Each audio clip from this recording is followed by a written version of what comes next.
Sa balita lang nakikita ni Joey Velasco ang gutom sa lipunan. Isang karanasan ang nagbukas sa kanyang mga mata sa katotohanan. Ito ang obra ng mga munting disipulo ni Kristo.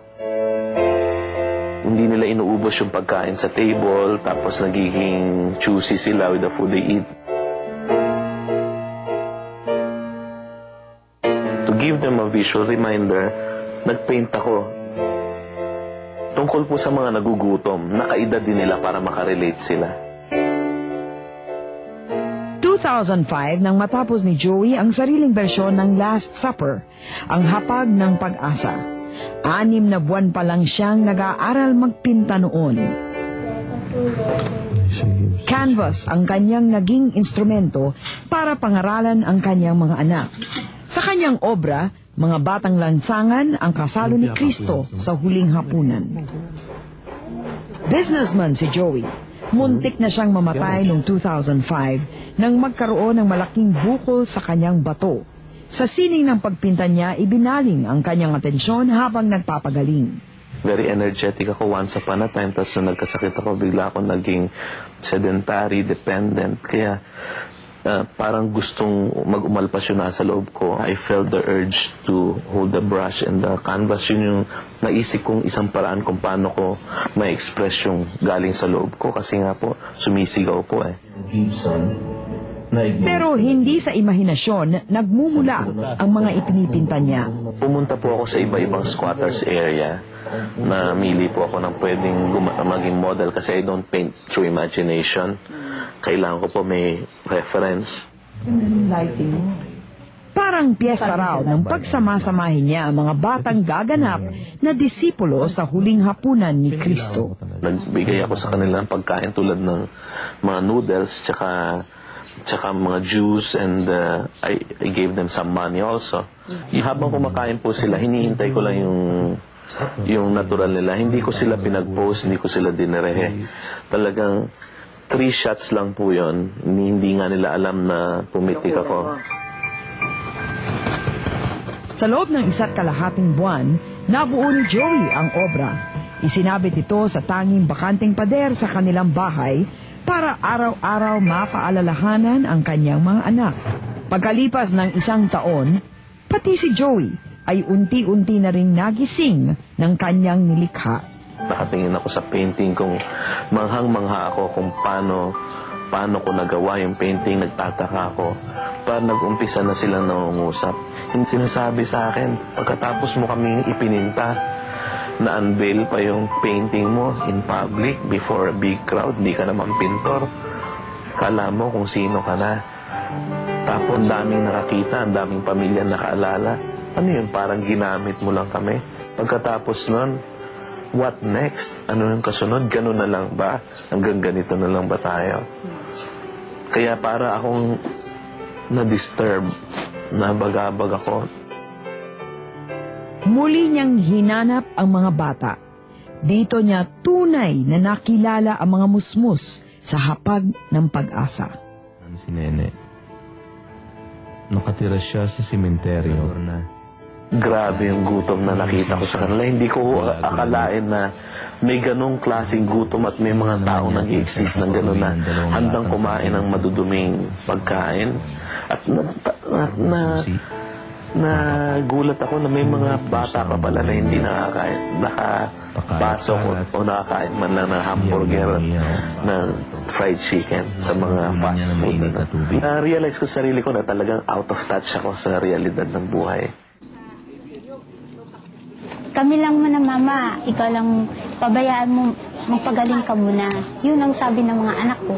Kasi marunong din sila mag-ano sa akin kung mayroon akong naramdaman. Isip-isip ko, hayaan nyo na lang. Pag malakas naman ang katawan ko, maghanap talaga ako ng trabaho nga tayo ng pagkain.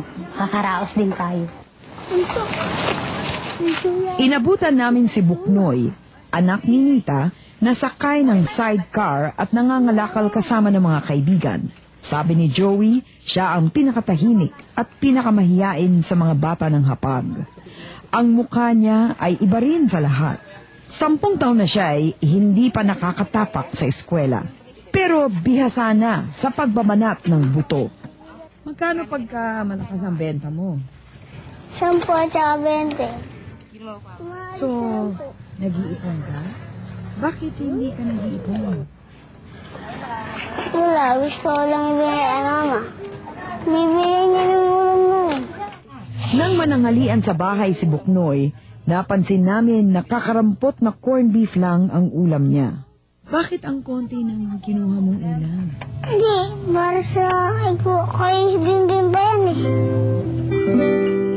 Minsan, gaano talaga ako, nag-iisip talaga kung saan kami kuha ng pagkain namin. Katulad na noon nga, wala akong trabaho noon. Lagi ako paano na lang kaya, kung anong kakainin namin. Minsan, iniisip ko, kung anong gamit ko dyan, ibibinta ko para makakabili na ako ng pagkain namin. Hindi sapat ang kita niyang 2,500 kada buwan bilang servidora sa isang kantina. Pero mula nang balikan ni Joey si Buknoy noong 1 taon, nabiyayaan raw ang kanilang pamilya. Kakaibang saya rin ang dulot ng painting kay Aling Nita. Oo, pagdating ko galing sa trabaho, diyan ako nakatingin lagi. Salamat tayo sa Panginoon na natutulungan tayo. Scholarship para sa mga bata at bahay para sa kanilang pamilya. Ilan lang ito sa mga tulong na patuloy na dumadating para sa mga bata ng hapag.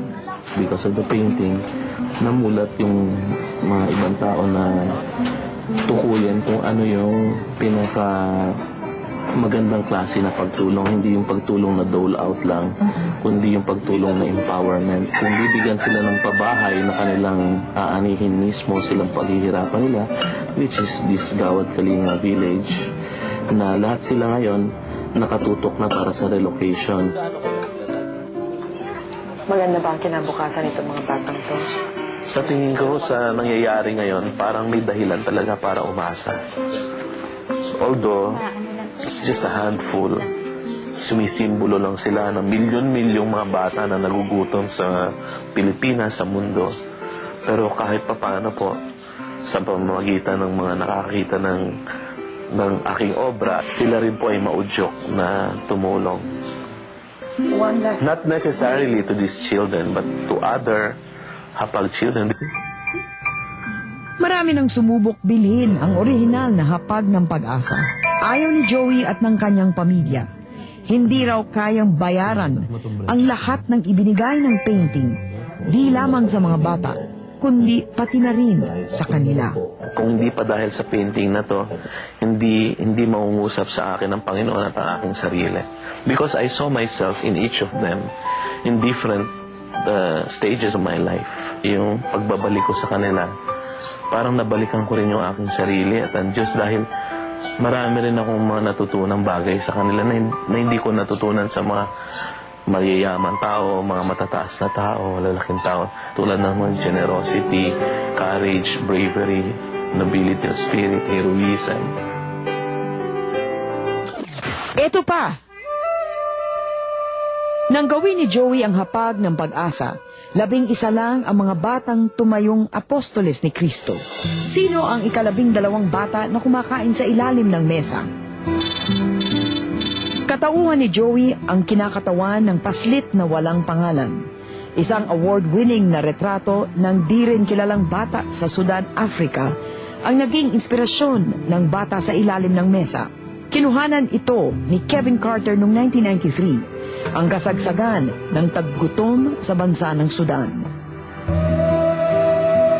Gumagapang para manghingi ng pagkain, ang butot balat na bata ay walang kamalay-malay na sa kanyang likuran may isang buwitring nakaambang.